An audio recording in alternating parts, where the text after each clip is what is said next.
Welcome back to Recipod. Polyurethane has become a staple in the textile industry. From flexible sportswear to protective outwear, it enhances durability, stretch, and water resistance. But how exactly does PU interact with fabric? And what risks are involved in how it's made? In this episode, we break down how PU elevates textile performance and why its production needs closer scrutiny. Good morning, everyone. Welcome to the podcast show on specialty chemicals. Um, Today, we are going to discuss on an interesting topic, which is polyurethanes. As you know, Resil is known for silicones as a chemistry, and also we are expert in polymers. Um, we have taken last 2 years, we have a lot of efforts around development of new technologies, especially polyurethanes, and we have come up with a set of products that are world class. So we thought time is appropriate to really discuss about polyurethanes and its functionalities and what it can offer to the textile industry. So in this context, I have two experts, Mr. Srikanth, who is from the chemistry background, who is a developer and the inventor of many of these chemistries. And we have Mr. Sudipta, who is the application expert, who can fit the product to purpose and use. Um, we have done a great job together to make sure that these chemistries reach the customers and eventually benefit consumers across the globe. So with this short introduction, I would like to get into the discussion on polyurethanes. As you know, polyurethanes is a range of chemistries uh, which are very versatile. Um, you have few chemistries of polymers that are very versatile. One is silicones, the one is polyurethanes, and you have acrylics. So these are the various chemistries by modification of their chemical backbone and the structure, we can bring out several functionalities into the applications. Um, just to give you a brief on what is new with us and why we ventured into it is, um, today the whole drive is about sustainability. The industry needs sustainable technologies and products. So in that context, you will see that polyurethanes be focused on water-based polyurethane systems. As you know, water-based polyurethane systems have low VOCs, which means that it is safer to handle and safer to the environment. And the second aspect is polyurethanes are very durable. And once it is applied and cured onto the fabric, uh, it lasts much more longer, which means the apparels and the garments made out of such technologies can last long for the customers without really fading away on functionalities and the appearance. So these two, durability and the water-based uh, systems, can help in developing sustainable finishes based on polyurethane in textile industry. So with this purpose in mind, we ventured into a lot of development work. And as you know that polyurethane, water-based polyurethane, they're called WPUs or polyurethane water dispersions, they PUD, they call it. So these kind of systems are um, made in countries like Japan and Korea and Europe. They are brought to India currently. So the result intention is to make in India of some of these technologies so that we are able to offer these technologies at much affordable prices and work closely with customers to really take these technologies to the next level of use in India. So with this intent, we invested in development and manufacture of polyurethane based dispersions in the last 2 years. And I would say we have a commendable team to who really made this happen. Mr. Srikanth and his team of associates made very good technologies that sort of can be easily adapted into textile applications. So, as you know, polyurethanes are basically polymers that are having two large groups, functional groups. They say hard and soft groups, right? Yeah. The soft group is the one which gives you set of functionalities that are soft to touch, They are soft to, they are UV resistant. Some of the functionalities are added by these groups. And hard groups make sure that the, the chemistry is anchored to textiles. At the same time, they're also, cross-link, develop some water repellency and durability to the textiles. Yes. So with this kind of chemistry added with some functionalities at the end, um, you can create a variety of applications in polyurethanes. Okay, and as you know that polyurethanes is widely used in variety of industries. First is, all of us know that we use, the shoes and the footwear industry. They use a lot of polyurethane. The sole of the footwear is basically polyurethanes. They are all very high abrasion resistance. Polyurethane has got high abrasion resistance. That's why it is used in the footwear soles. They are basically made out of polyester based technologies, polyurethane technologies. And polyurethane is also used in foams and seats and beddings. Those are all flexible foam-based polyurethanes. So polyurethane is already widely used by consumers in various forms. And polyurethane is also not new to textiles. It has got variety of applications. So we will go and discuss with the team now and see what they feel, how this chemistry is brought to life in textiles. So we will first ask Mr. Srikanth on how polyurethane, what is this polyurethane chemistry means, what are its components, how you make it, functionalize it differently, and how difficult it is to use. So I would like to ask Srikanth this question. Good morning, everyone. Basically, the polyurethanes, as Ganesh sir said, plenty of applications. We try to utilize isocyanates, which isocyanates different types of varieties are there, and polyols.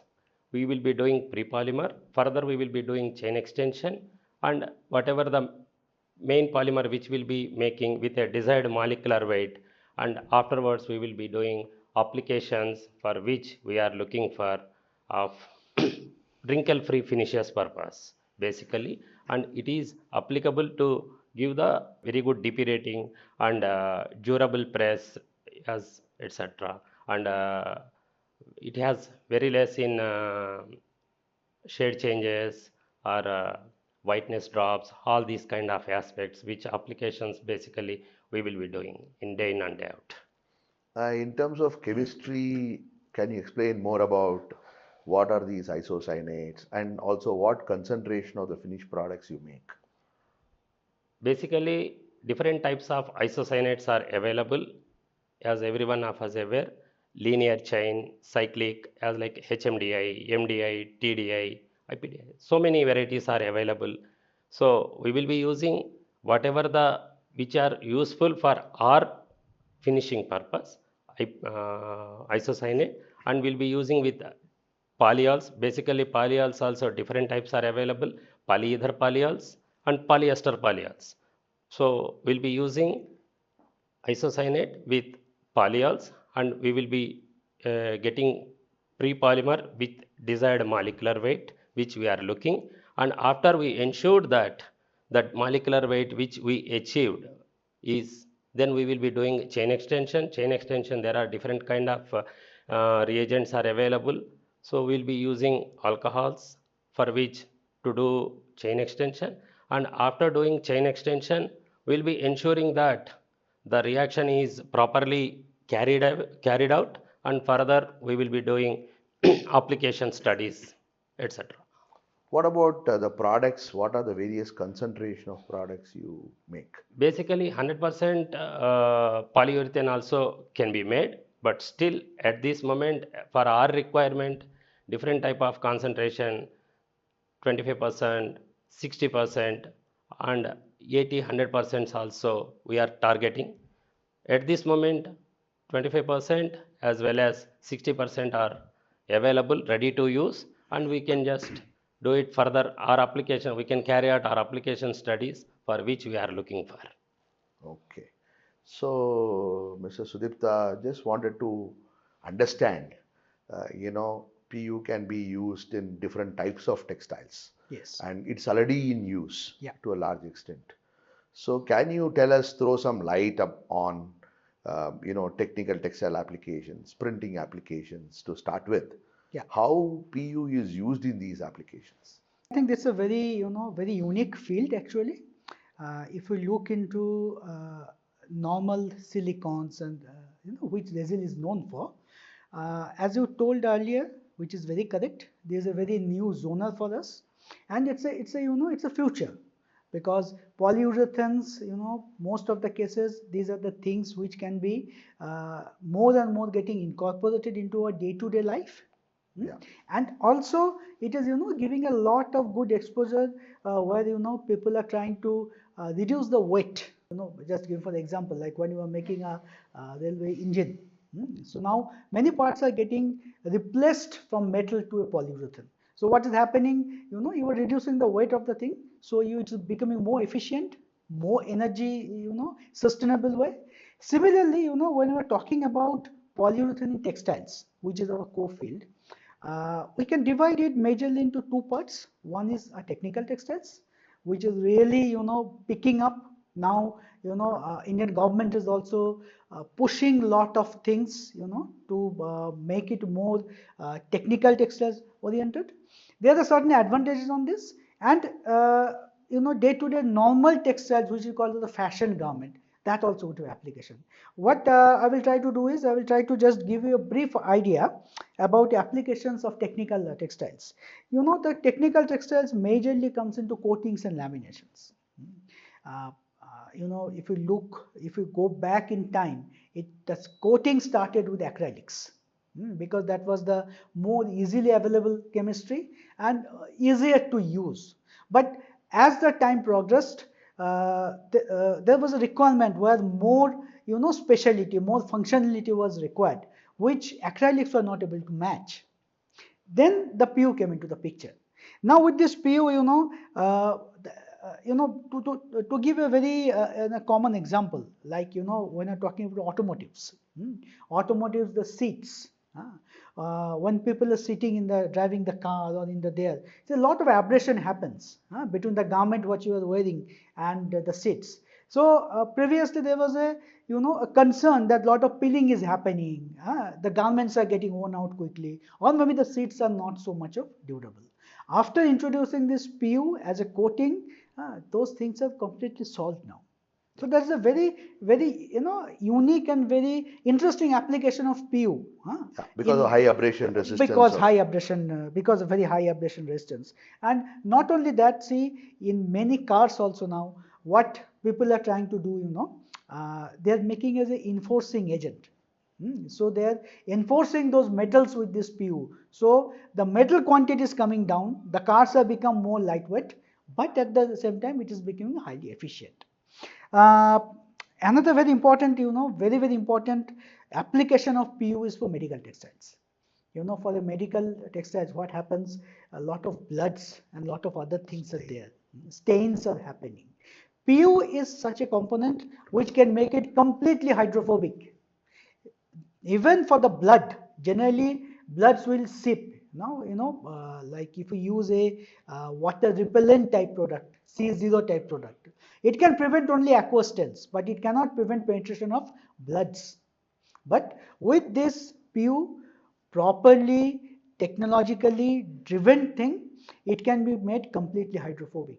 So your stains and other things, especially the blood stains and other things, will be very much, we can avoid those. There's another very interesting aspect of PU. And, now in future, what is going to happen? We're talking about smart textiles, smart wearables, where a lot of sensors and a lot of other things are needs to be incorporated. Previously, the issue was all other polymers which are available, they were not being compatible with those things. Now PU is such a thing which can incorporate them easily. You can make smart textiles out of it. There's another wide aspect actually. I mean, these are the very few things which I thought would be noteworthy of mention. There are hundreds of applications of PU. But what about the pigment and can PU play a role in that? Yeah. I think that's a very, very, interesting question and very relevant question for us, especially for Rizal, because see, PUs, again, when you're talking about printing, most of, as you told rightly, it's a acrylic based binders. Now, acrylics, from the cost point of view, is a lot of advantage, but it has a lot of disadvantage also. If you can't manage the chemistry well, the performance what you are looking at in a printed fabric, you will not get that performance. Sometimes it will become very harsh. Sometimes, the fastness will not be good. So the life cycle of the product comes down. Because if I'm not able to use it for maybe 50 wash or 30 wash, I'm talking this is more of the Indian, perspective. We want to use the garment more. We just don't want to throw out the garments, right? So from that point of view, if we add specially designed PU into our binders, it can increase your abrasion resistance. It can increase your softness. That's a very important point, because we don't want the garments to itch our skin, right? We want it to be soft. The problem with the normal binders is it can be a little uncomfortable to you, especially when you're talking about babies. Their skins are very, very sensitive. Yeah. So you can't use those type of binders only. Yeah. So this is another very interesting application of PU. Thank you. And coming back to Srikanth, I just wanted to ask this question because PU means it has a lot of hazardous monomers and reactants present in the product, even though the final product is very safe to use. But making the product requires special equipments and manufacturing, handling, etc. Because isocyanate is one of the hazardous materials as used as an ingredient, as a raw material for manufacturing of PU. So, Srikanth, can you throw us some light on how difficult it is to manufacture PU and what is that you do? Correct. As you told, isocyanates are very hazard and toxic in nature, basically. So we need a specialized equipment and specialized reaction vessels to carry out these kind of reactions, especially while we are dealing these kind of isocyanates and catalyst for any of the reactions to carry out these isocyanate manufacturing, or even in the lab scale as well. We need proper PPEs, especially like neoprene gloves and face shield masks and proper safety shoes and goggles. These are the things which PPEs, before we are starting any of these reactions, we need to ensure that we are wear these things first of all, and upon this one, we need to go through first of all SDS of whatever the isocyanate what we are using.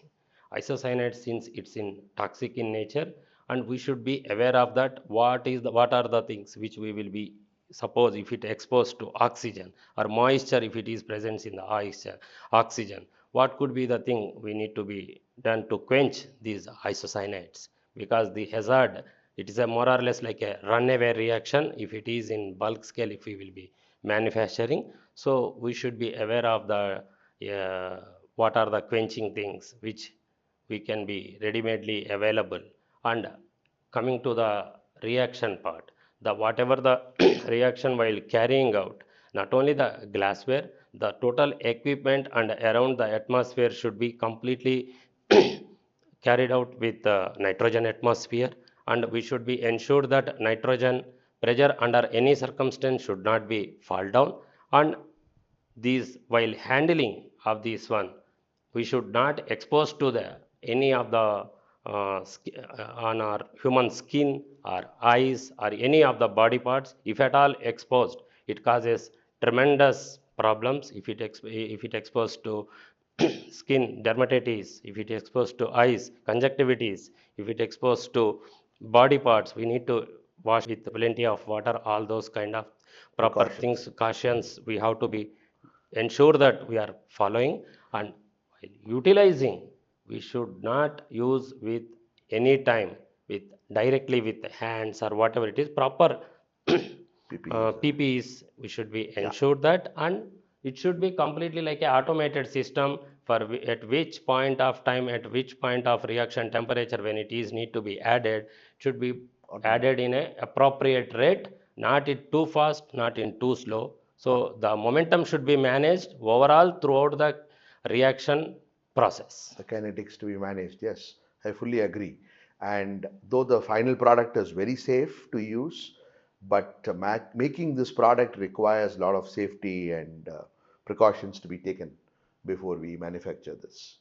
Um, Going back to Sudipta on the how fashion industry and our textiles that are commonly used, the woven and knit and socks and various other type of apparels, how do they really use polyurethanes today? Yes, I think let me first discuss about the open fabrics. Now in open fabrics, now there's a concept called a wrinkle free. If you go to brands, many brands are now promoting wrinkle free. What is basically wrinkle free? Wrinkle free means we are treating those particular fabrics with some certain chemicals which are basically cross-linking with cotton. So after this cross-linking, what happens? The fibers can't move. So during washing, the formation of wrinkles are very less.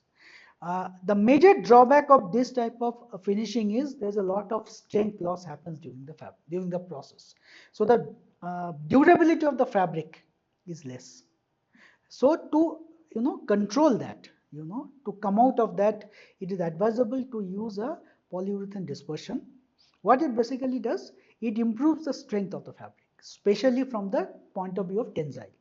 So that's a very interesting application. So when you are doing a resin finish, which will lead to a wrinkle free. So by adding a polyurethane dispersion during the reaction, what we are trying to do is we are trying to minimize the damage caused by the cross-linking, and at the same time we are also not hampering the cross-linking process. Okay. So that's a very unique way to manage. Okay. What about balance the things. yeah? What about the knits and other industries? Socks. Do they need polyurethanes? Yeah, absolutely. Especially for the socks, no. See, again, when we are wearing a socks and shoes, there's a lot of abrasion things are happening, right? So, especially if you look into synthetic socks like nylon socks, which are very popular, those nylons have a lot of tendency to peel.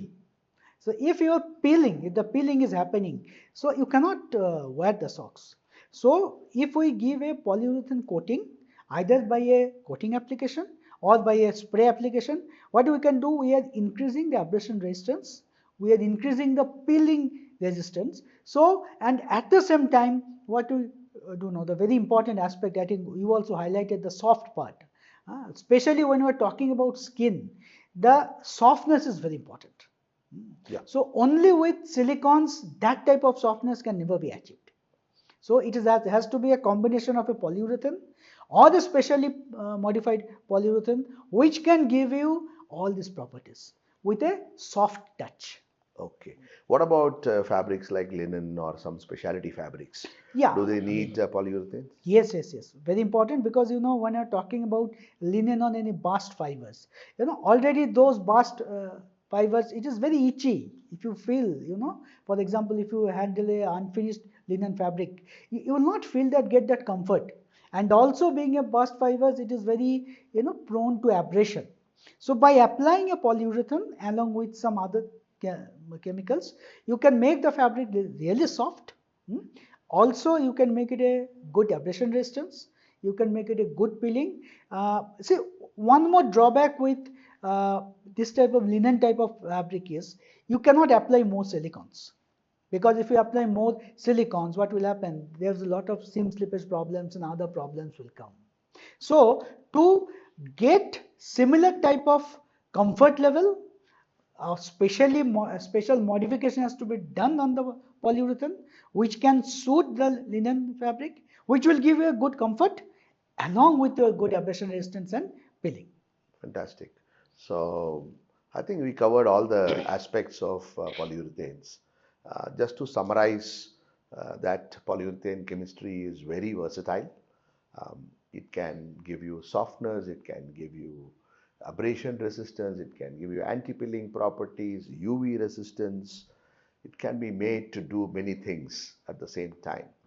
So, having said that, I feel we are venturing into a great era of innovation again with these new chemistries.